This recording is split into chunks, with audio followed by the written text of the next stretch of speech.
On our relationship feature this morning, we are discussing the grey divorce. Have you ever heard of the grey divorce phenomenon? The late life divorce? The people who divorce after 50? We often assume that couples who have weathered about 20, 30, or even 40 years of marriage are safe, right? But that's not really the case all the time. There are couples who, even after having spent nearly half of their lives together, can decide to end the relationship. And as we age, of course, there are a lot of challenges that life throws at us. There are a lot of changes that happen as well. And one such challenge is the increasing worldwide for many people over 50 years old to divorce. So navigating this kind of divorce can be difficult. In fact, just navigating a normal divorce is difficult. But grey divorce can be more complex than your normal divorce at a younger age due to accumulated assets, due to retirement accounts, or we're talking now potential health issues. And yes, one would think that divorce in couples over the age of 50 who have been together for years would not be as common as the younger couples, but it is. Grey divorce is on the rise, and the reasons behind it are very complex and varied. In fact, statistics suggest that factors like empty nest syndrome, when children are leaving, now they're going to university or they're getting married, starting their own families, and you're left at home with your partner. That empty nest syndrome can also contribute, shifting priorities, financial problems, reduced stigma surrounding divorce. That's also helping play a role. So, and I want to know, I would like you to share your experiences with us. I'd like you to give us a call on 011-883-0702. You can call us right now or send us a WhatsApp voice note on 072-7021-702. Are you someone that divorced when they were over 50 or when they were in their late 40s? But when you were over 50 and you decided to divorce, and what did that mean? Yeah? I want you to share that experience with us. Or are you someone who is in their, you're over 50 and you are trying to decide whether or not this is the way to go, but you're worried because you're thinking, but I've spent half of my life with this person. Why would I leave them? Like, what are the considerations that you make at that age before you decide to walk away from marriage? Or maybe for you, peace is more important. Maybe the marriage has not been peaceful for the last 40, 30, whatever, 25 years. And you've decided, I'd like to spend the last days, last years of my life at least being happy. What have been your considerations to stay or to walk away from a marriage or from a relationship when you've been together for that long? Give us a call, 011-883-0702. The WhatsApp line is 072-702-1702. Dudu Nhlabathi-Madonsela is a relationship coach who's going to guide us through this conversation. Dudu, how are you? Morning, how are you? Is it still morning? Morning. We need to check. How are you? It's still morning. I'm good, but as you can hear, my English bundles are also running low. Oh, yeah. The whole year I've been using them. So from next week, Jay, on the show, just bear with me. Your English will be teka-tekang. English. Okay. Blind. Okay, so the subject we're discussing today, grey divorce, the grey divorce phenomenon. How do we define grey divorce, and why is it becoming such a globally recognized trend? I mean, honestly, and I know it's a bit of a toxic mindset, but when people have been together for like 35 years, what are you doing walking away? And weirdly enough, the average of the grey divorcees, their marriage has been around for more than 30 years. So that's the average. Guy. Listen, I do understand them. So, but let's start with the definition, right? So the definition is usually people who are over the age of 50 and then deciding to get divorced. And the reason why they call it the grey divorce is because usually now you have grey hairs, right? And, if you peruse a lot of articles, so this is really a new term and there's not a lot that's written around it, right? And it's still written from an observation perspective, but people are actually not getting to the core of the matter. So from an observation perspective, they say it's the empty nest syndrome, when the kids leave the house. They cite other issues is around finances, accumulated assets. yeah, and then they also cite people having grown apart. So usually those are the main things, and then also infidelity also features a lot in terms of the reasons why people Infidelity go 55. but like if old age homes are managing STDs, like you don't know that's the biggest problem in old age homes is to manage STDs. So imagine if that is a pandemic in old age homes. There are people now, they are jollaring like we jolla, but a lot of people are citing these reasons because it's from an observation perspective. But actually, if you go deeper into why you're observing great divorces, there's actually two main reasons. The first reason is that if you look at a lot of the divorcees in that age category, they're boomers. And these are boomers who got married in the context of the world that they were getting married to, or they were getting married. It was the right thing to do. I got married because I had kids. It was the natural progression based on where I was in life. You know, my mom used to say, I don't expect you to get married in your 20s. I got married at 24 because there was nothing else to do. I couldn't travel the world without a husband. So the most logical thing was to get myself a husband. So what happens is that now we live in a world whereby, first thing, divorce has been normalized, right? It's no longer frowned upon, or taboo and so forth.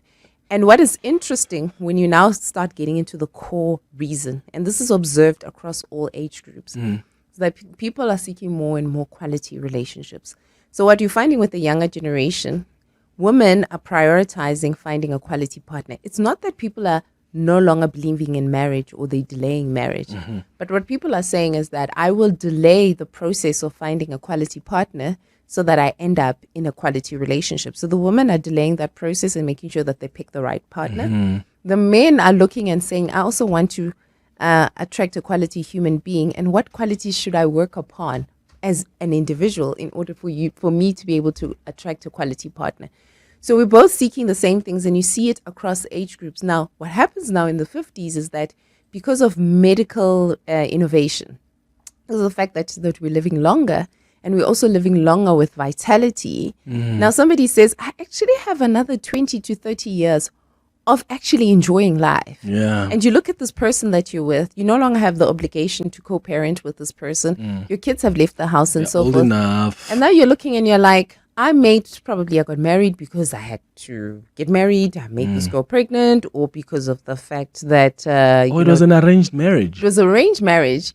And now society is more accepting of me seeking fulfillment. And this is the observation now that you're seeing, where people over 50 are saying, actually, I still have the energy to enjoy another relationship. But I love it for them, because why must you spend the last 20 years of your life miserable? Exactly. If that's what you've done for the last 35 years of marriage, and of course not everything has been bad, but you know at your core that is not the person you would have chosen had the circumstances not dictated.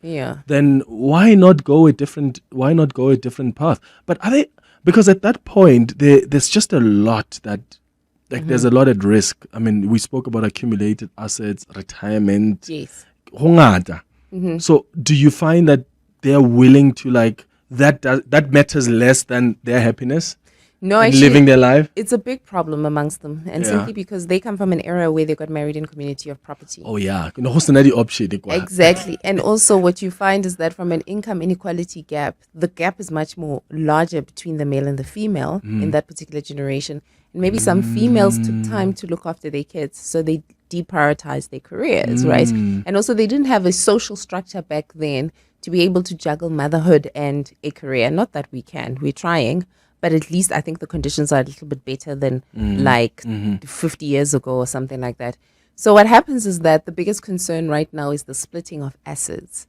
And, who is at a disadvantage when you split assets. And when you actually bring it to the South African context, what is quite interesting is that especially if you look in the South African context whereby a lot of males have lost their jobs. And then you have female-led households, even though there is a husband. And there's the whole issue of the pension fund that needs to be split between them, right? And it's a big issue. It really is. So it does place, especially women, at a disadvantage. I do want to ask you at some point about the advice you have for someone who's listening to us who is graying, whether they're like late in their 40s or early 50s or like just generally over 50, who are thinking, I'm not happy, but I'm scared to actually tell him, or I'm scared to tell her. How do you even begin to broach that subject? Like, you've known me more than you've known all these kids that you appreciate, or that you love, that you're obsessed with. And now you must sit me down and say, this is not working. What do you mean? It's been 35 years, it's been 20 years, it's been 15 years. That's what I want us to talk about in a moment. But let's listen to some WhatsApp voice notes coming through on 011-883-0702. That is the number you can dial. But the WhatsApps are coming on 072-702-1702. Share your experience with us. Are you currently considering or going through a grey divorce? Are you, in your late 40s or in your 50s? Because it's over 50s really that we're relating to. But if you're in your late 40s and this is a consideration you've made and you've thought, we've been here for too long, but I want to do this. Like, what's been your experience like? Have you taken the decision to divorce? What was it like? And what were your considerations? Or maybe you've decided to stay. Maybe you're like, I'm over 50. Yes, I'm unhappy, but where do I go? I've decided that this is the cross I'm going to carry until I die. Why have you decided to stay and why have you decided to leave? Send us a WhatsApp or give us a call. Good morning, Clement. Sorry, I would like to be anonymous. That's exactly what I did at 49. I divorced, and but what I did is we did not sell the house because I got 4 kids, 2 boys, 2 girls. The other 2, a boy and a girl, they are fine, doing well, educated. The last other 2, one have just finished school, the other one is going on matric next year, doing well at school as well. I'm still looking after them, and I left the house with their mother, okay, and I'm happy. I don't want to get married again. No, sorry. I just want to live my life, and life is good on my side. That's interesting. How old are you now, Anonymous? Are you, because you divorced at the age of 49? I'm imagining in your 50s now. But that's fascinating to hear. Like, it's very seldom that you'll hear people over 50 who say, I don't want to get married again. I'm actually okay as a single man. Because for some reason, there's shame associated with dying alone.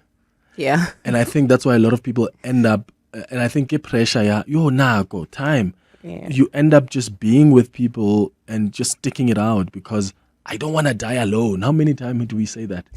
I don't think it's particularly shame. Yeah. So I think what you find, and especially this is my observation when it comes to income groups, the lower the income group a man, the more likely he's going to get married quite quickly after a divorce or the death of his wife, right? The lower his income. The lower his income. Okay. Because the idea of having somebody to look after you, it means that you can't hire the other resources to look after you. But the higher the income, where you don't need a cook.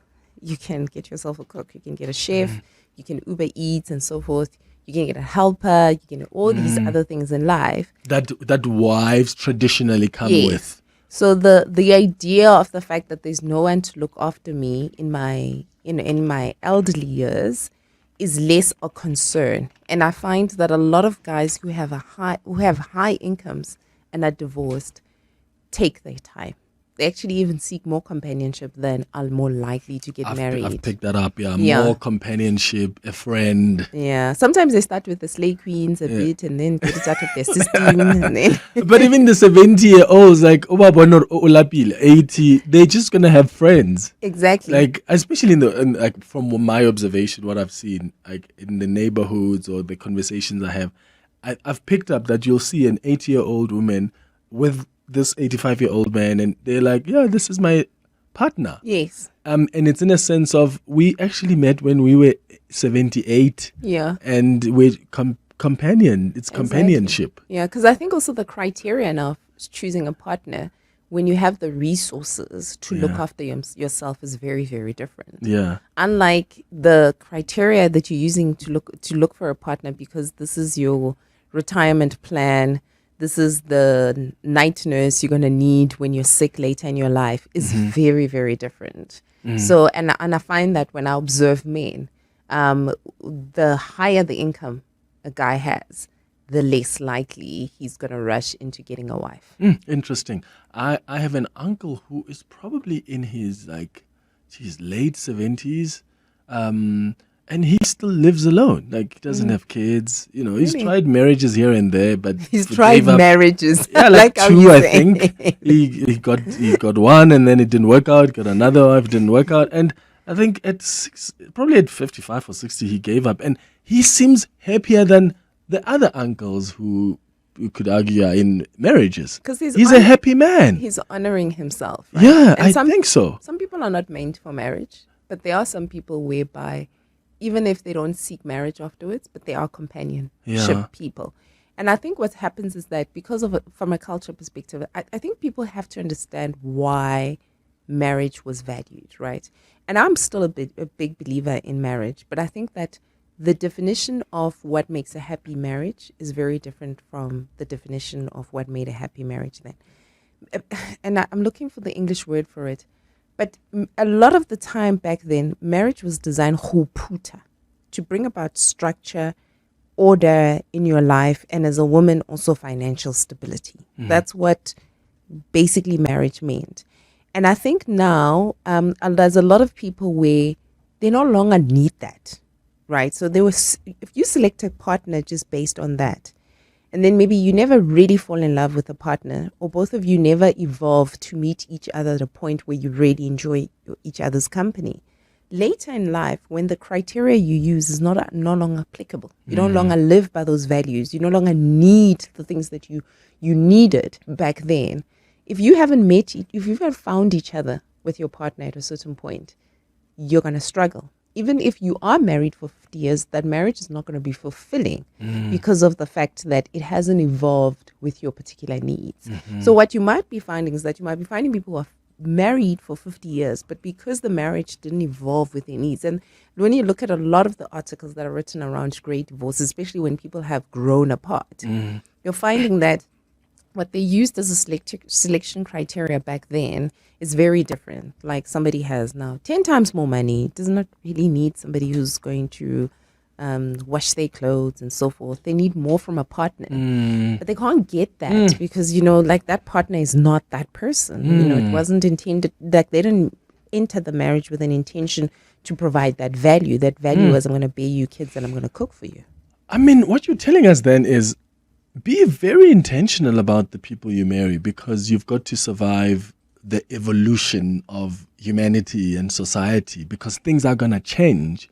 And in 50 years' time, am I going to be happy with you, Dudu, that I got married with in 2021? Exactly. But listen, even though you become intentional, you're intentional based on your current value system. And the values, they change. Let's on. Another person on the WhatsApp line says, Clement, I've decided to leave my marriage at the age of 51, and we were married for only 4 years. Was that a second marriage? Because they fail more than first marriage. The first, or we were married for 4 years, but she took all of my 50% pension fund for the work that I did 29 years ago. And I'm not sure what race this person is, and there's a reason why I mentioned this. I find that because remember, pre-1994, like, our parents came together, they didn't have much asset. Whatever poverty we were in, we were poor together. And we didn't learn as Black people how to negotiate our marriages in terms of the contracts very well. And what you find with a lot of Black people is they enter marriages. Because, for example, if he's 51, it means he got married at 46, 47. And you got married in community of property. That was a really big risk, right? But you might find that is because he wasn't educated enough with the contractual system of marriages and the implication that it will have in his life. Like, now, you've worked so hard and probably the person is taking half of your life's savings and so forth. Sure. And that's what you're finding. And I urge people to educate themselves. Yes, there's a decision around you love this person, but there's also a practical decision, especially if you're coming in with kids. Yeah, there's consequences here. Yeah. Sure, yeah. I mean, you've been married for 4 years and she's gone, like 50%. Yeah, and I mean, we don't have context. Maybe these people have been together for longer, but decided to marry at a particular time. More of your calls and your WhatsApps. Have you considered, are you considering, or are you going through a grey divorce? Is it something that you have done? Have you gotten divorced after 50? How did that look like to you? How did you navigate that?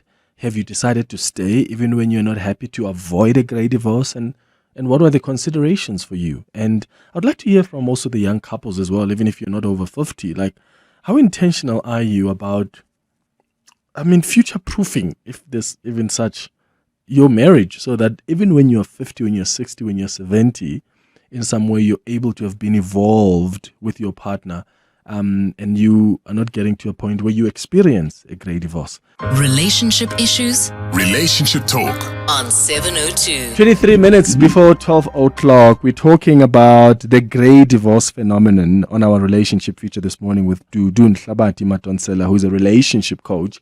And we're taking your experiences. If you've got an experience to share with us, maybe this is something you have experienced. You divorced after 50. Maybe you're considering it. Maybe you decided to stay to avoid a grey divorce. Why? What is behind your considerations? You can call us or send us a WhatsApp voice note. In fact, speaking of WhatsApps, a text that came through earlier says, "Hi Clement, I want to remarry since I got divorced after an 18-year marriage. I'm happy with my current companion, but still hurt because someone belittled me because of her new work and educational qualifications. So it's risky taking a woman to school sometimes." In fact, that's a message there from Benny in Pretoria. It's not giving us a lot of context, but what I'm getting here is Benny seems to have an issue with a woman that he has taken to school. And then now you either have to find yourself divorcing that person and you think, oh my God, all of that investment. And isn't that the case, Dudu, especially with past relationships? Like if there was a man who had resources, normally they would take their wife to school. Not all cases, like more liberal, Yeah. liberal, and I use that word loosely, would decide, okay, let me take you to get some skills. Yeah.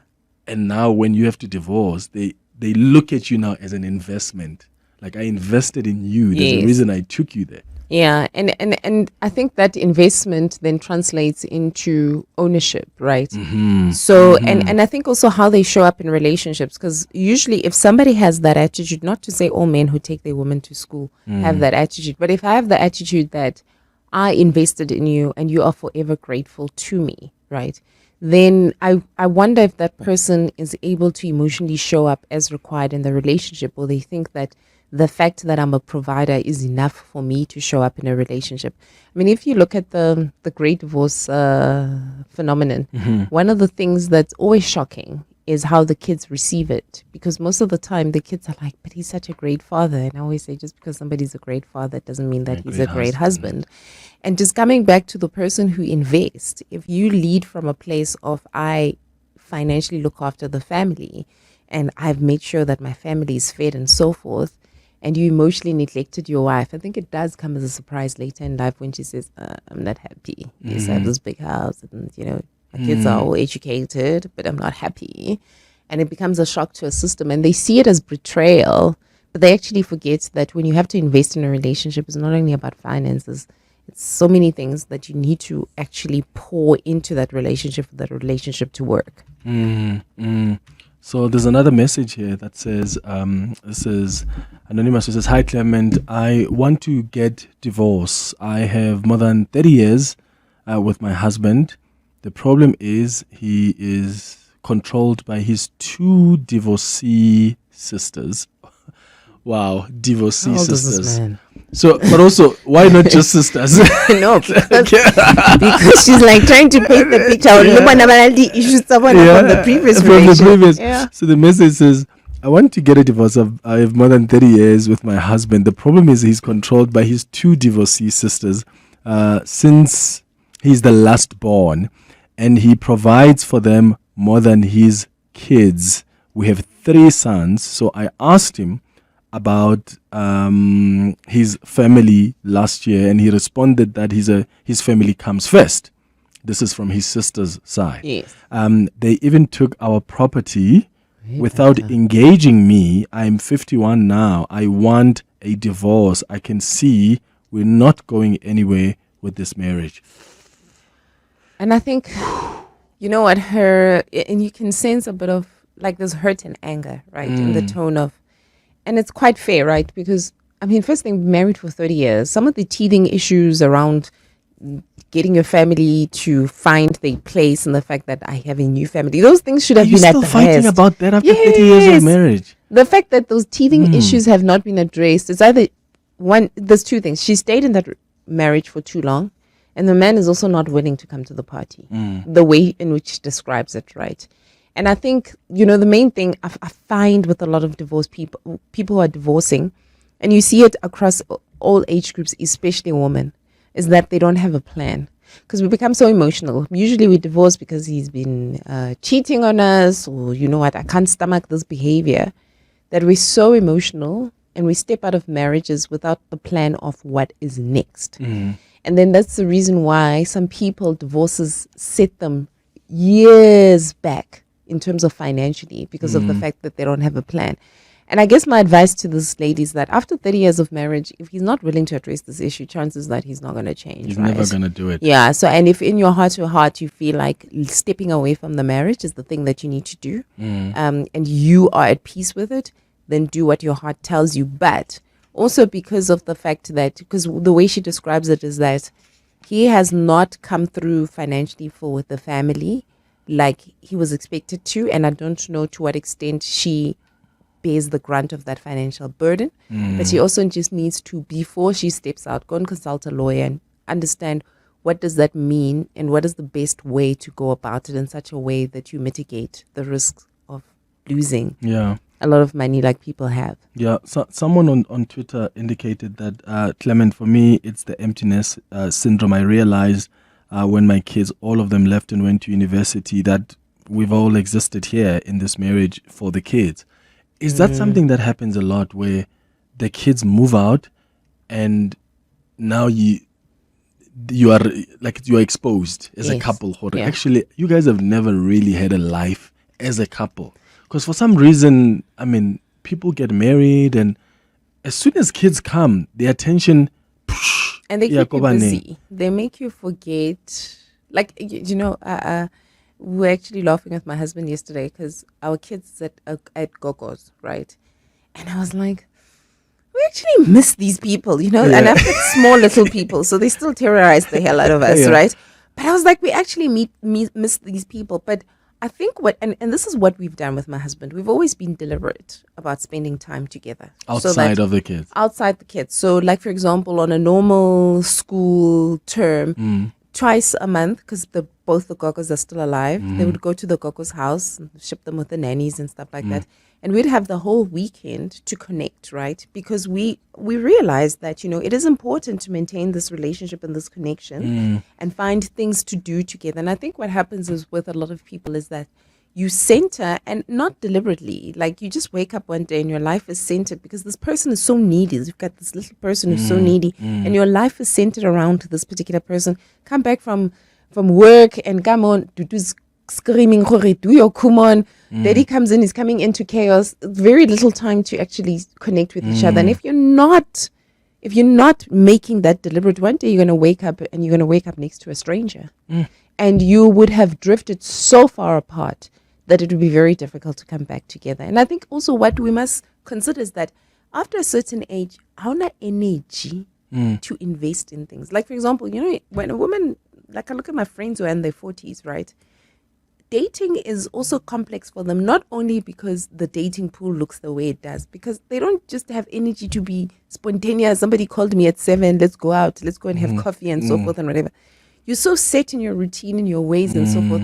Now you're 55, the kids are out of the house, and now for me to connect with this person, imago therapy, we must go running together. Hey, the effort. You know, and you're like, is it really worth it. So what tips then do you have for, because I think this conversation must be also to help couples who Yes. can avoid that grey divorce. Yeah. So, and now to this point that, someone who says, now I realize when the kids are gone, here there's no love anymore. Yeah. Like, borana, what are we going to do together? So what advice do you have for younger couples or younger married couples who, are getting there where they're going to be 50, they're going to get there when they're over 40, and they want to still have, even when the kids are gone, have some kind of relationship? Do you do dates once a month? Because also, linako eo with young kids, it's exhausting and you've got to work. Sometimes there's just no time for that. Do you know, I find that when you guys have common interests or you have a common hobby, it doesn't feel like you're planning this, right? So if, for example, you guys run and there's a race, like automatically you're not going to a race, and after a race, you're probably going to have lunch and so forth. It doesn't feel like it's planned, you know? So I always find that, you need to be deliberate. You need to sit down with your partner and say, like what, and sometimes it's a trial and error. I mean, I once took my husband to Kizomba Shem, the poor man, for a while. Kizomba. Is that Kizomba, that dancing, yako Mozambique, leko kai kai, Is it therapeutic or that's just... No, it was for us to connect, right? just you know, connect. like, yeah. And we did a couple of things until we realized, nare ratela house music. So, Yeah. But- Zumba, not gonna help. let's go and sip black coffee and party with the Gen Zs. It's Yeah. fine. But through that trial and error, we Yeah. found what is of interest to us, you know, Yes. at this particular age. So I think be deliberate. The other thing is that sometimes in marriages, these issues that you sit with for a very long time, it might not be the biggest thing in your marriage, but it brews over time and over time and over time. And if you listen, especially when you listen to a lot of women over 50 and they talk about why they're divorcing their husbands, there's a lot of resentment. And again, 20 years ago, or an ongoing behavior that was not addressed. Don't sit on behavior. Don't sit on things that are unaddressed, because what happens is that the more your kids get older, they become a little bit independent and they need less of you. And then that space for that void in that house becomes very evident. And if that void is occupied by a big elephant in the room, Hashem, Nelly the elephant, utlomobona every single day, right? So what you want to do is that you don't want to get to the point where the issue is so big, and then the day your last born says, out, I'm going to your university, and now you're sitting with this big issue. And, it's very hard now to address this issue because it's just become ginormous and you don't know how to address it. So for me, I think those are the two things. Be deliberate. And also, if there are issues in your marriages, don't sit for years on those issues. Address them. Yeah. Well, is it fine to be also besties? Because some people get concerned that if we do everything together, like as a young couple, like, are we ever going to get to a point where we have our own lives? And what if, as we evolve, we get to a point where I don't want to play golf with you every single week anymore, but I want to do it with other friends, and maybe with you once a month or once every second month. But you've already started a structure for years, let's say 10 years, ready bestie, house music, Robana black coffee together, let's go to this country. But this time around, we've evolved to a point where I actually want to watch black coffee with my friends. Yeah. No longer with you. Not because there's anything wrong, but because I'm getting... You're lapil- finding I me can't breathe anymore yeah. within just the space of us. I think that's a two-part question. Is it okay to be besties? I think when couples like each other, you're naturally going to become besties. You like spending time with each other. You like being around. You like similar things and so forth. So you're going to spend a lot of time together. Should you have a balance in terms of different people in your relationship, in your life that fulfill different parts of you? I think you should. I think the whole idea of placing your attention on one person and expecting them to come through like everybody else. Like, for example, there are things my husband won't understand that I'd have to call my friend and be like, actually, this and this and this happened, or did you watch this Netflix, what, or something like that. Which, and I think that having a couple of people that surround you and you fill their cup and they also fill your cup, I think it's quite healthy, and it makes you a diverse and interesting person. Because also, remember, in a relationship, as much as, yes, this person knows you when you don't have makeup on and so forth, but you're still a sexual being and they need to be attracted to you, right? And having a life of your own outside just him or her also makes you an interesting person. So I would encourage you to do that. And I think in terms of people then going through a process of saying, and you find this not only with partners where you've defined your identity so much as a mom, and then you want to explore an identity beyond that. And as a mom, you were doing pickups and stuff like that and screaming at people, or you were always with your partner where you're going to school events and you're coordinating this, and you're like, let me explore another side outside just being a mom or somebody's wife, right? And stuff like that. And you have to allow the person to go through the process of exploration because, I always say as a mother develops, so does the child. As your wife also develops and is happy, so does she pour back into the relationship, and so does the man also pour back into the relationship. And that's quite important. And I think most of the time is people see change as abandonment. I used to do this all the time with you, and you abandon me. And especially if you don't have a life of your own, then it's like you're sitting there twiddling your thumb, waiting for your wife to come back. I'll give you an example. So with my late dad, used to work for South African football. So he used to travel a lot, before he retired. So he had plenty of a life and so forth and whatever. And then he retired. And what happened to him was that as he had this life because of the fact that he was all over the world and so forth, my mom also had to keep herself busy. And she found, church, this and this and this. And then this man retires. I swear to you, once a week I used to get a call, Dudu, your mom left this house at 10 in the morning. And then now it's 3 o'clock and she's not back. Because this guy doesn't have much to do outside his job, did not build a life for himself. And now he was just looking at his wife like, you're my bestie, and that's quite important, Sure, yeah. Hi, Clement. Very interesting conversation that we are having here. I'm a 31-year-old woman and I am very intentional with my dating life. I'm actually from a divorced parent household, and I think it's probably one of the best decisions that my parents did for themselves as well as us as their kids. I run a very strict program, as they would say on social media, and reason being is because I do not see myself, going through a divorce one day. That's not personally something that I want for myself, but I mean, you can't predict these things. I got a question the other day. Someone asked me, if I end up alone because of my standards, my values that I seek in a partner, like how would I feel about that? And I was like, I don't mind. To be honest, I would rather be alone than be in an intense commitment, which is marriage, and be unhappy in it.